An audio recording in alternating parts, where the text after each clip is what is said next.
What's up, brothers? Hope everyone's doing well out there. Salute to you. It's LFA. Hey, good to see ya. It's great to be back. And in tonight's video, I'm going to discuss a topic that we've had a lot of people request that I'll discuss, but it's something I've never really got around to. I thought it was obvious, but apparently my opinion on this subject is quite a bit different than the common manosphere guys' opinion. So that's what we're going to get into today. We're going to talk about age gap relationships and do men hit the wall. Now, where do I start with this? Well, let's start by talking about the pros of age gap relationships. I'm 38, so I'm somewhere in the middle. I think it's fair game for me to date a lady in her 20s, and it's fair game for me to date a lady in her 40s. Whatever I feel like doing, I can do. And one thing that I will say is there's something that younger women have that there's something that younger women have that older women don't have. That was a bit of a tongue twister. And that is, they have excitement and joy in their eyes. And you know what I'm talking about. There's a certain look that young people have on their face. They're excited, they have joy. They're just fun to be around.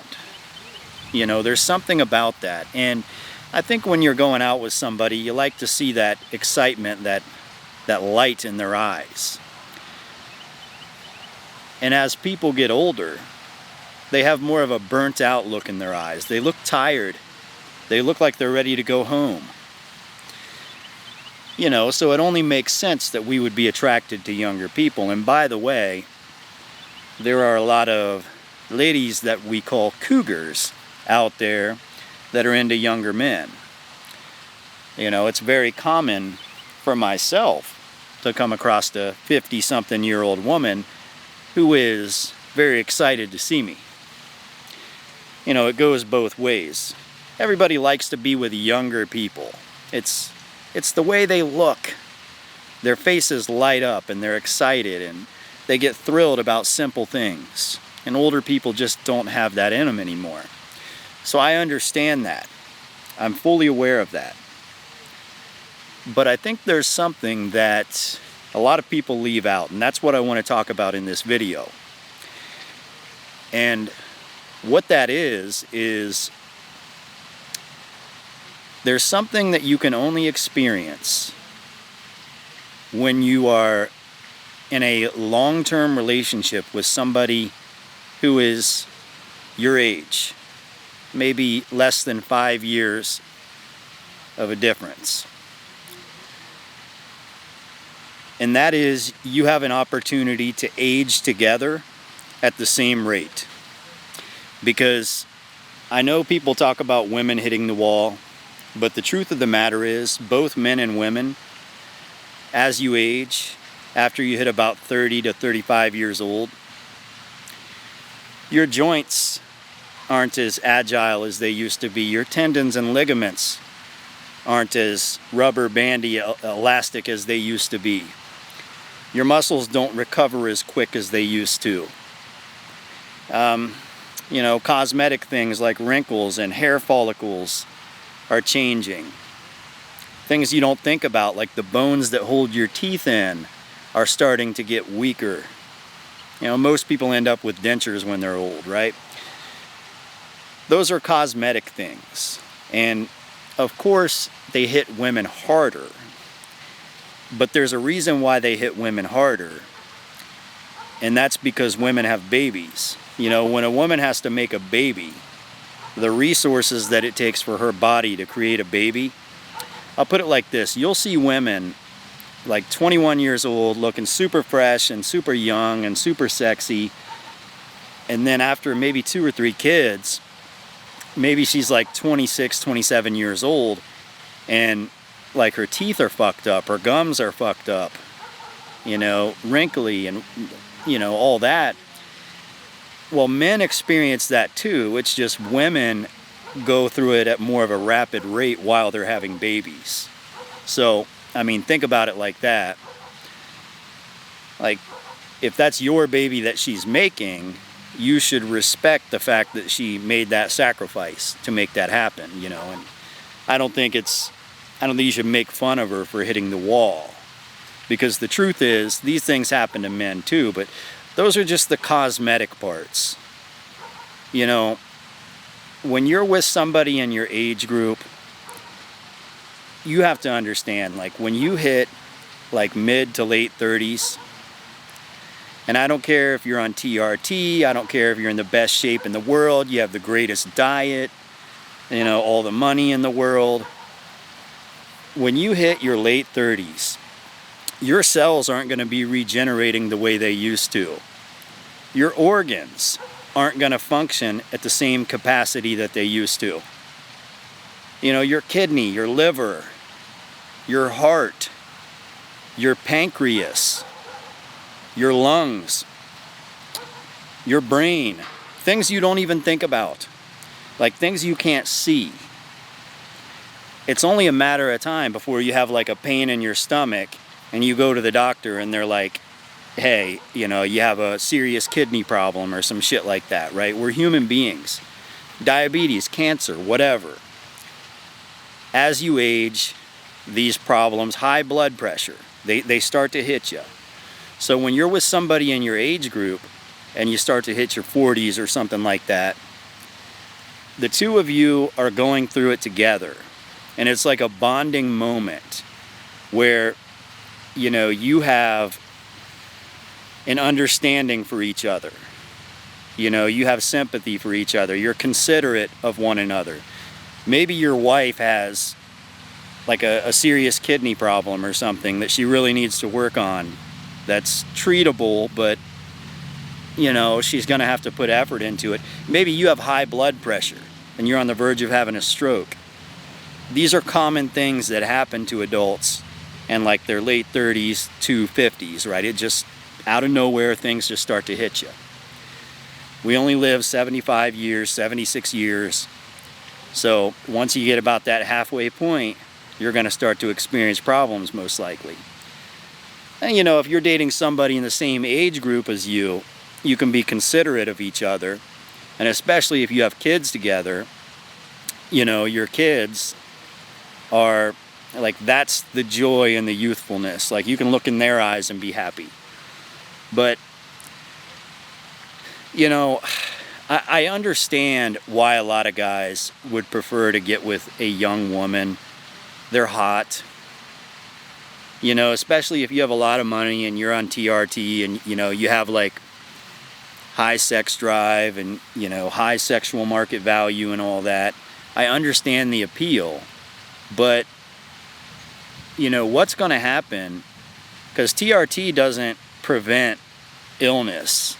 It actually like increases chances of it. You know, it doesn't make you live longer. It actually shortens your lifespan. So these problems are still going to occur. And when you're like a 60-year-old dude and you're married to a 25-year-old and she's like talking to her friends and she's like, yeah, you know, husband's having a heart attack. You know, they're like, what is he? Like, what is he, an old man? And yeah, he is. And that same level of consideration just isn't going to be there from a 25-year-old chick that would be there from a 60-year-old woman. Because a 60-year-old woman understands. So, I mean, I like to look at things first and foremost with like a wholesome outlook, from a wholesome stance of like what's best in terms of you and your family, right? And usually age gap relationships ain't it. You know, there's usually an element of sleaziness there. And I'm not judging if that's your thing, but I'm just saying, to the rest of the world, there's definitely an element of sleaziness there. That's what they see. And to be honest, most of the time when an older man is with a younger woman, she's usually with him for his money. And, you know, a lot of older men will justify it like they're just fine being a sugar daddy, or they're just fine doing that. Like, you know, he's using her for her looks, she's using him for his money. You know, I just don't get what you do when you have a stroke. I don't get what you do when, you know, you're having kidney failure or something like that. Like, she's probably not going to be there.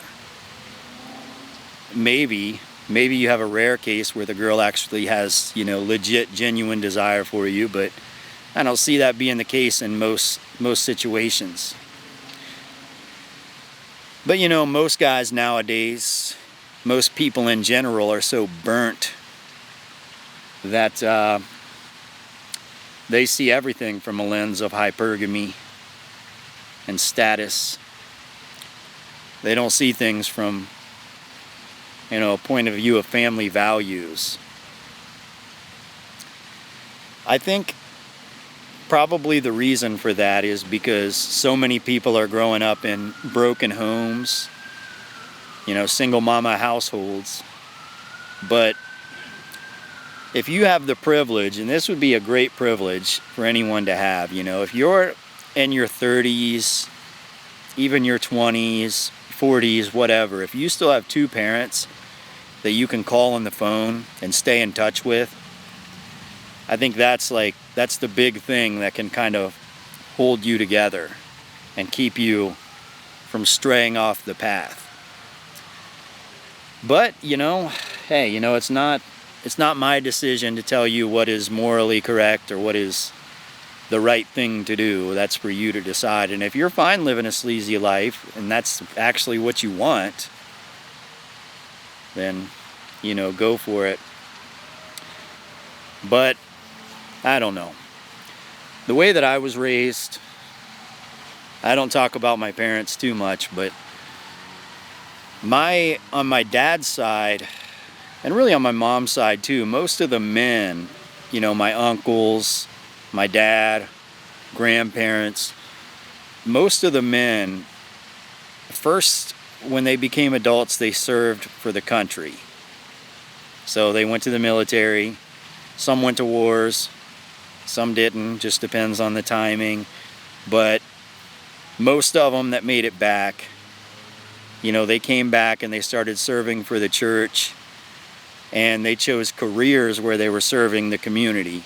Even like being carpenters or, you know, whatever. Most of them were in some form of construction. But it was a job where they could serve people. They were providing a service to people. And they would do things like have fundraisers in the church.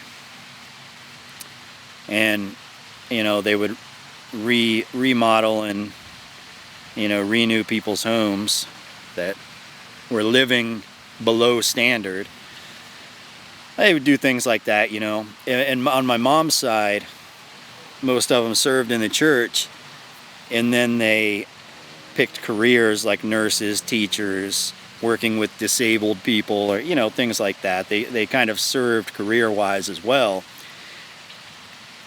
So the men and the women that married into the family were kind of like a unit that served other people. You know, the man didn't exist to serve the woman didn't exist to serve the man.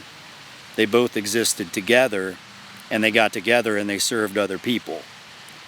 You know, when they were doing construction work, when the men were doing construction work, like for, you know, a fundraiser or something, the women would often be at the same site doing cooking and, you know, prepping things for all the people that were there. And, you know, it was like a nice little get-together. So we would all chill and have a good time. But that's not possible if both sides aren't giving and, you know, giving up the concept of being self-serving and instead taking on the role of serving others. And definitely not taking on a role of a man that serves women, you know, a simp. Definitely not taking on the role of a woman that serves men, a whore, you know. Instead, having an understanding that they're both going to serve other people. And because of that, it was like a team building, pair bonding environment where the marriages tended to last. And you know, yeah, I would see things like, had one of my aunts, her husband, he had married into the family, so I considered him my uncle. He had cancer, and so, you know, it was too late when they found it, and it was like in his brain and like wherever. But you know, he lasted maybe like a year, and it was just a devastating situation for her. The family was all together, and you know, people were getting together and helping, and you know, she was with him till the end. You know, and I think if you want a situation like that, I think you can only find that when you're dating somebody who is in your age group, their understanding of, you know, the culture that your age group has. They're considerate of your age and what you go through at your age, because they go through it too, you know, so you can be there for each other. I don't think you're going to have a 22-year-old, you know, by your side taking care of you if you're like 50 something, 60 something. I don't see that ever being the case. But that's just my take on the situation, you know. If you want to live fast and bang hot chicks for the rest of your life, and it's all about looking at a hot chick, that's more important than anything else, go for it. Go for it. It's not my decision to make. I'm not judging. This is just my perspective. But guys, it's getting a bit too dark. So, you know what that means. It means I have to shut the camera off. I do enjoy shooting the shit with you guys, even when it's topics like this that I know aren't really going to get a ton of fucking clicks. But, nonetheless, it is very good to talk about, and I think that it is somewhat insightful. But I, LFA, have to say bye. And I hope this video was somewhat informative. And that's about it for tonight, guys. Until next time. See ya.